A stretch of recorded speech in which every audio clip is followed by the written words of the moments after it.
Meus caros, queridos irmãos e irmãs, graça e paz, mais uma vez aqui estamos reunidos para orarmos, buscarmos a Deus e também para recebermos o alimento da Sua palavra. Por falar em alimento, irmãos, eu creio que a nossa oração sempre deve ser que a vontade de Deus seja feita em nós. O nosso Senhor Jesus orou assim, não é? Nosso Redentor, Pai, que a tua vontade, faça-se a tua vontade, não a minha. Nós precisamos orar nessa direção. Então vamos cantar, irmãos, um cântico que fala assim, usa essas palavras, essa expressão, que o nosso pão, o nosso alimento, seja sempre a vontade de Deus feita em nós. Vamos cantar? Esse é o meu respirar.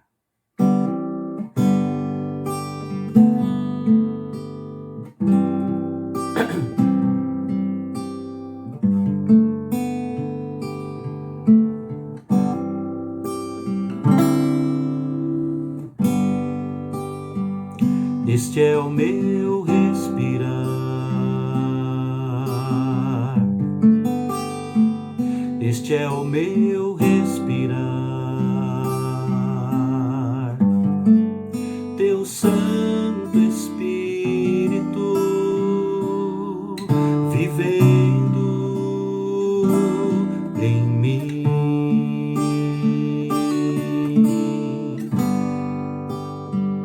E este é o meu pão, e este é o meu pão,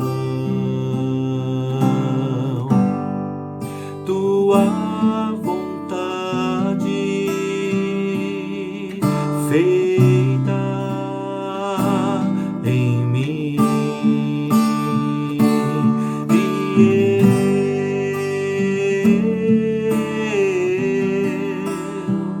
Eu nada sou sem ti,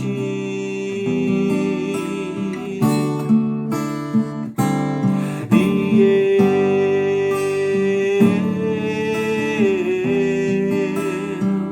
perdido estou sem ti.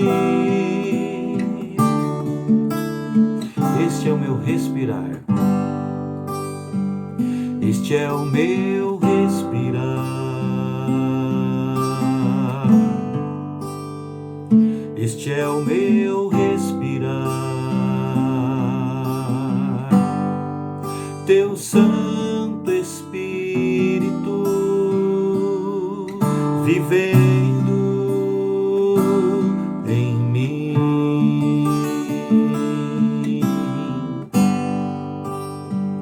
E este é o meu pão, e este é o meu pão, tua vontade feita em mim.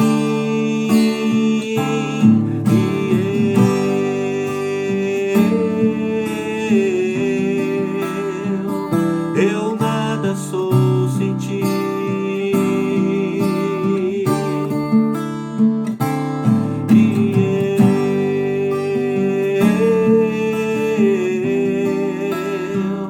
Perdido estou sem ti,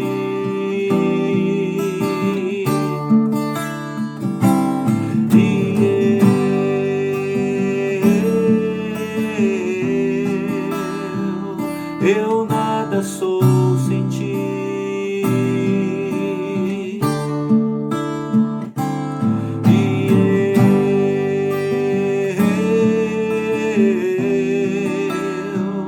Perdido estou sem ti.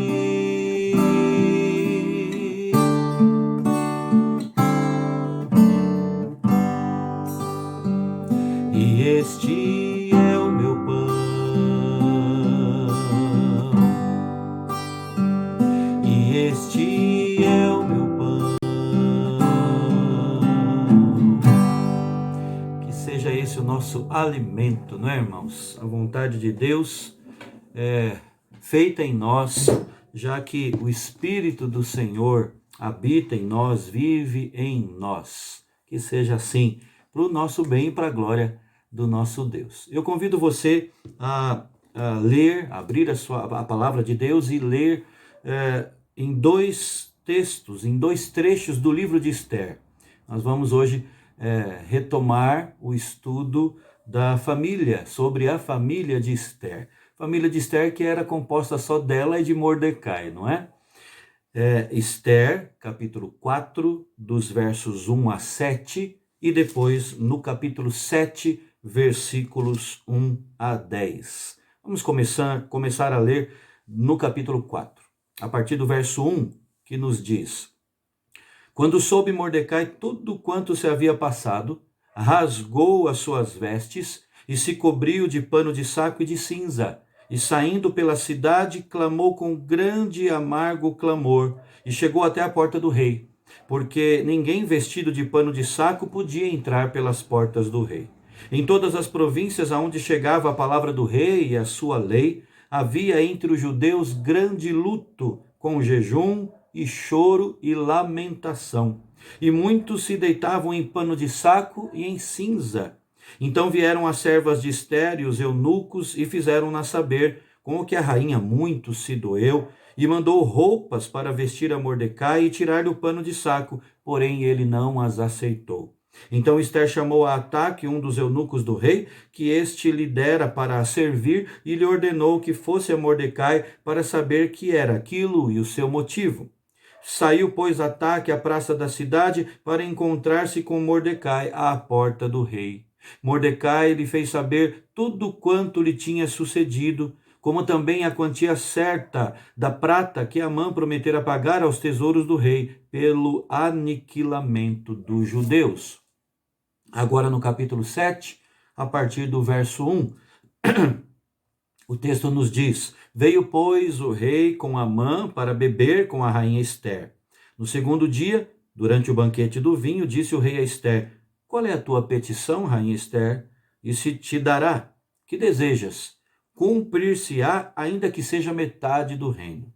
Então respondeu a rainha Esther e disse: Se perante ti, ó rei, achei favor, e se bem parecer ao rei, desse-me por minha petição a minha vida, e pelo meu desejo a vida do meu povo. Porque fomos vendidos, eu e o meu povo, para nos destruírem, matarem e aniquilarem de vez. Se ainda como servos e como servas nos tivessem vendido, calar-me-ia, porque o inimigo não merece que eu moleste o rei. Então falou o rei Assuero e disse à rainha Esther: Quem é esse? E onde está esse cujo coração o instigou a fazer assim? Respondeu Esther: O adversário e inimigo é este mau Amã. Então Amã se perturbou perante o rei e a rainha. O rei, no seu furor, se levantou do banquete do vinho e passou para o jardim do palácio. Amã, porém, ficou para rogar por sua vida à rainha Esther, pois viu que o mal contra ele já estava determinado pelo rei. Tornando o rei do jardim do palácio à casa do banquete do vinho, Amã tinha caído sobre o divã em que se achava Esther. Então disse o rei: Acaso teria ele querido forçar a rainha perante mim, na minha casa? Tendo o rei dito estas palavras, cobriram o rosto de Amã. Então disse Arbona, um dos eunucos que serviam o rei: Eis que existe junto à casa de Amã a forca de 50 côvados de altura que ele preparou para Mordecai, que falara em defesa do rei. Então disse o rei: Enforcai-o nela. Enforcaram, pois, Amã na forca que ele tinha preparado para Mordecai. Então o furor do rei se aplacou. Irmãos, se nós tivéssemos um tema para dar aqui no estudo da família de Esther, Esther e Mordecai, seria esse: ações sábias em meio à crise. Vamos lembrar, irmãos, que qual era o contexto, o que é que estava acontecendo ali, né? O rei Assuero promoveu a escolha de uma nova rainha no lugar da anterior, Vasti, dentre as que mais lhe agradasse ali, de moças que mais lhe agradasse, de uma seleção feita ali no reino, e Esther foi a escolhida. Nós falamos isso no último estudo. Esther era órfã de pai e mãe, vivia com seu primo Mordecai, que tinha a criado como filha. E o livro demonstra, irmãos, como foi importante a atuação de Esther para a preservação do povo judeu que vivia ali nas cidades do reino de Assuero, o reino persa. Por causa do ódio de Amã contra Mordecai, Amã era alguém que tinha ganhado status no reino de Assuero. Por causa do ódio dele contra Mordecai, Amã planejou a morte de Mordecai. Entendendo que isso ainda seria pouco, talvez, ele resolveu exterminar todo o povo judeu a quem Mordecai pertencia. Amã havia se tornado um oficial importante, o rei o havia engrandecido acima de todos os príncipes, diz o capítulo 3, versículo 1. E tal era a confiança de Assuero, ou que Assuero tinha em Amã, que ele lhe concedeu até o seu anel. Isso significava que ele podia fazer o que pretendesse. Com tamanho poder em mãos, ele não hesitou em tentar exterminar os judeus. Ele decretou o dia 13 do 12º mês para que em todas as províncias do reino persa os judeus fossem aniquilados e os seus bens fossem saqueados. A intervenção de Esther, irmãos, uma mulher sábia, com a sabedoria de Deus, depois de informada do plano de Amã pelo próprio Mordecai, essa intervenção foi fundamental para que o povo judeu não fosse exterminado ali, para que ele pudesse prevalecer contra os seus inimigos. E na data em que se deveria extinguir o povo judeu pelos inimigos, o inverso aconteceu. Amã acabou por ser executado por ordem do rei e com uma nota digna de ser mencionada, né? Ele foi enforcado na sua própria forca, que ele havia mandado fabricar, preparar para enforcar Mordecai. Esther conseguiu o favor do rei Assuero, e conforme a sua ordem foi decretado que no dia estipulado para a matança dos judeus, os judeus, poderiam se defender e resistir contra os seus adversários. Isso está aqui descrito no capítulo 8. O povo de Deus venceu os inimigos, e esta é a data lembrada até hoje pelos judeus como a festa do Purim, comemorando a morte dos inimigos do povo, a morte de Amã, o adversário dos judeus. Pois bem, irmãos, é nesse contexto que ontem nós, desse contexto, extraímos uma primeira lição. A primeira ação sábia de Esther foi prudência em obedecer, prudência em se sujeitar. Já falamos no último estudo, a prudência de Esther em agir conforme a ordem de Mordecai, em vários momentos aqui citados neste livro, foi uma atitude sábia, precavida, que lhe garantiu sucesso ali diante de todos e principalmente no embate ali com o inimigo dos judeus, o que eu já citei aqui, Amã. Portanto, irmãos, nós vemos que é prudente nos sujeitarmos àqueles que têm autoridade dada por Deus na nossa vida. Mas a segunda ação sábia, eu gostaria de ver mais duas lições. A segunda ação sábia da rainha Esther, citada, está claro aqui no texto, é agir e falar no momento certo. Agir e falar no momento certo. Quando Esther ficou sabendo da estratégia de Amã para matar Mordecai, falei disso agora há pouco, e para também, não só isso, mas também exterminar todos os judeus, Esther procurou ser conduzida à presença do rei. Mas ela não anunciou o fato de imediato. Ela convidou, diz o texto, convidou o rei Assuero e também Amã para um banquete, para só então revelar o que ela pretendia, contando o caso para o rei com mais detalhes, né? Com todos os detalhes, para que ele tomasse ali as providências. Foi só nessa ocasião, irmãos, quando ela tinha a confiança do rei, o favor do rei, que ela anunciou a que povo pertencia. Agir e falar no momento certo. Irmão e irmã, em momentos de crise, nós somos tentados a falar demais, a falarmos o que não deveria, e extrapolamos muitas vezes no uso das nossas palavras. E precisamos aprender com Esther. Repito, agir e falar no momento certo, no momento apropriado. Como que escolher as palavras, pedir que Deus esteja dirigindo até o que nós falamos. E você sabe que isso agrada a Deus. Isso está pontuado em vários trechos da Bíblia como sendo algo que agrada a Deus e que Ele quer ver instalado na nossa vida. Por exemplo, em Provérbios, somente analisando o livro de Provérbios, nós somos alertados em vários textos ali, nos Provérbios de Salomão, a não sermos precipitados nas nossas palavras, nas nossas ações também. Provérbios 14, 29 afirma que o longânimo é grande em entendimento, mas o de ânimo precipitado exalta a loucura. Ânimo precipitado é colocado aqui como alguém louco. Ainda em Provérbios, capítulo 21, versículo 5, lemos ali que os planos do diligente tendem à abundância, mas a pressa excessiva, à pobreza. Muitas vezes, irmãos, até no nosso falar, nós somos muito apressados, somos precipitados. E Salomão também no livro dos Provérbios diz que a precipitação é um pecado. Provérbios 19, 2. Não é bom proceder sem refletir. Peca quem é precipitado.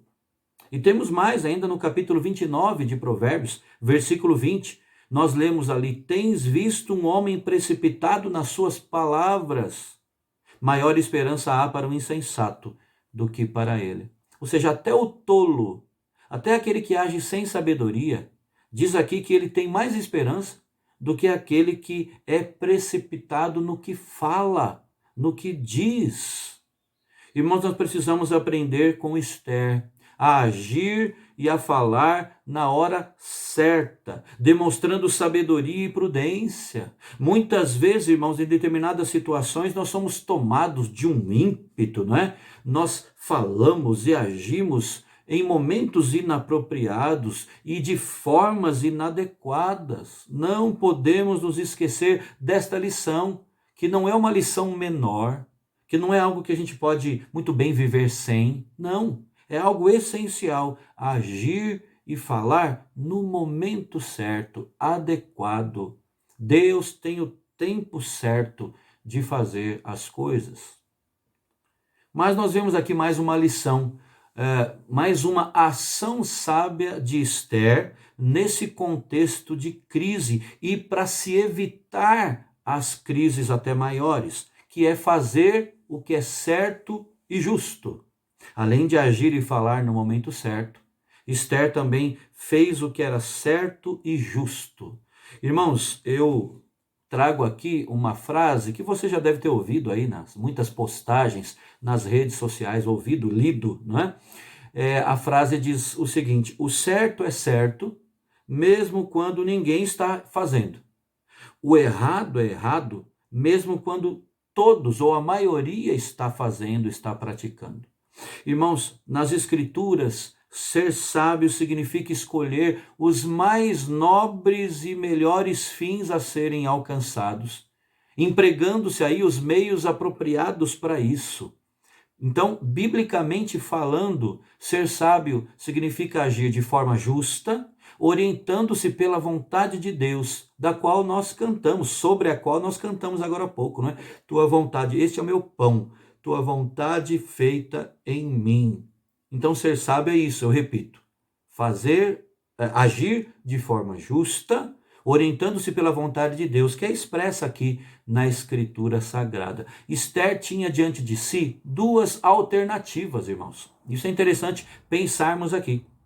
A primeira delas, não dizer nada a ninguém, muito menos ao rei Assuero, e não se expor. Não é? Dá uma de isentona. Ou então, a segunda alternativa, correr o risco de receber sentença de morte, indo à presença do rei sem ser convidada. É claro, irmãos, que conforme as palavras de Mordecai, a primeira alternativa não era garantia segura de que nada lhe aconteceria, visto que, sendo ela judia, ela poderia ter o mesmo destino que Amã havia planejado ali para todos os judeus. Esther, no entanto, decidiu arriscar a própria vida. Nessa ocasião, irmão, ser sábia, ser prudente, implicava fazer o que era correto, mesmo que isso colocasse em risco a sua própria vida, não é? Naquele momento pesava sobre Esther o dever de agir de forma justa e correta, fazer o que era justo, o que era certo e correto. Irmãos, a Bíblia ensina que o temor a Deus é o princípio do saber. Temer a Deus implica fazer a sua vontade, implica obedecer os seus estatutos, os seus mandamentos. E os mandamentos do Senhor, os preceitos do Senhor, não são fardos, não é? Eles são cercas de proteção para nós.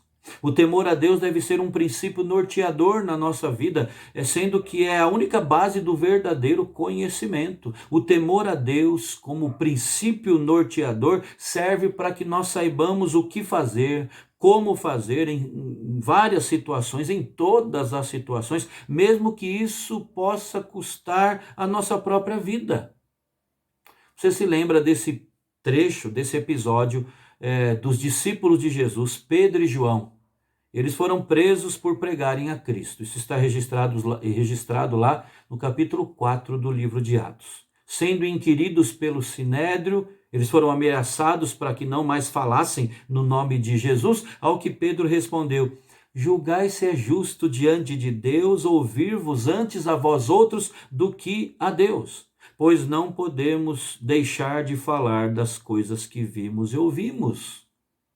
Existem momentos na nossa vida em que nós precisamos agir como Esther, precisamos agir como os discípulos, irmãos. O temor a Deus, como sendo a origem do saber, deve nortear a nossa vida, deve orientar a nossa caminhada sobre como agir, sobre o que fazer, agindo e fazendo o que é correto e o que é justo, à luz das Escrituras, à luz da palavra de Deus. O nosso pensamento deve sempre ser ocupado com aquilo que é justo. Filipenses 4:8. Deus nos redimiu, nos concedeu poderosa salvação para que nós o adorássemos sem temor, em santidade e justiça perante Ele, todos os nossos dias. É o que lemos no Evangelho de Lucas. Ou seja, Deus nos salvou para que vivêssemos uma vida de ações justas, corretas. Como filhos de Deus, nós devemos detestar o mal, nos apegando ao bem, como disse o apóstolo Paulo escrevendo aos Romanos, no capítulo 12. Irmãos, o que segue a justiça, a bondade, vai achar a vida, vai achar a justiça, a honra, segundo o texto de Provérbios, mais uma vez Provérbios 21:21. Agir assim, irmãos, fazendo o que é certo e justo, ainda que ninguém esteja fazendo, muitas vezes implica em negar-nos a nós mesmos, renunciarmos ao nosso próprio conforto. Mas esse é o preço do discipulado cristão. É procedendo assim que nós vamos até calar a ignorância dos insensatos. Então, irmãos, eu deixo com cada um de vocês essas duas ações sábias de Esther. Primeira ação sábia, num contexto de crise, é que ela agiu e falou no momento adequado. A segunda ação sábia, no meio da crise, ela fez o que é certo e justo. Eu creio, irmãos, que assimilando essas lições, nós vamos saber nos conduzir melhor nestes dias tão atribulados que estamos vivendo. Vamos orar ao nosso Deus, pedindo sua graça para praticarmos a sua palavra. Oremos então. Querido Deus, nosso Pai, muito obrigado a Deus pela bênção de ter a sua palavra, o registro da tua vontade para a nossa vida. É a orientação, a instrução do céu para nós que somos mortais e pecadores. Nos auxilie, nos ajude, ó Deus, a replicarmos estas ações sábias de Esther na nossa própria vida, no meio das crises que nos envolvem. E agora já, no meio desta pandemia, que o Senhor, ó Deus, nos faça agir e falar no momento certo, no momento adequado, sem tendermos ao pecado da precipitação. Ó Deus, coloca um freio na nossa boca, para que nós falemos menos, mas com mais propriedade, tenhamos sabedoria no falar. E também, ó Deus, nos ajude a fazer sempre, e também nesta crise que estamos passando, a fazermos o que é certo, fazermos o que é justo, conforme diz a palavra do Senhor, que é o nosso padrão. Ó Deus, nós sozinhos não conseguimos isso. Nós sozinhos vamos falar o que é errado em momentos que não são os mais adequados. Nós sozinhos só temos a tendência de fazer o que não é correto, de te desagradar e não fazermos, ó Deus, aquilo que tem que ser feito, aquilo que é para o nosso bem e que glorifica o Senhor. Segura firme na nossa mão e nos conduz, ó Deus, nestes dias de crise. É a nossa oração, em nome de Jesus. Amém. Amém. Irmão, irmã, vamos agora ter o privilégio de orarmos com as nossas famílias. Nós vamos clamar ao Senhor, ao Deus de Esther, ao Deus que é o nosso Deus. E que Deus nos dê oportunidade de estarmos mais à frente, estudando juntos a palavra do Senhor. Até o próximo encontro, se Deus quiser.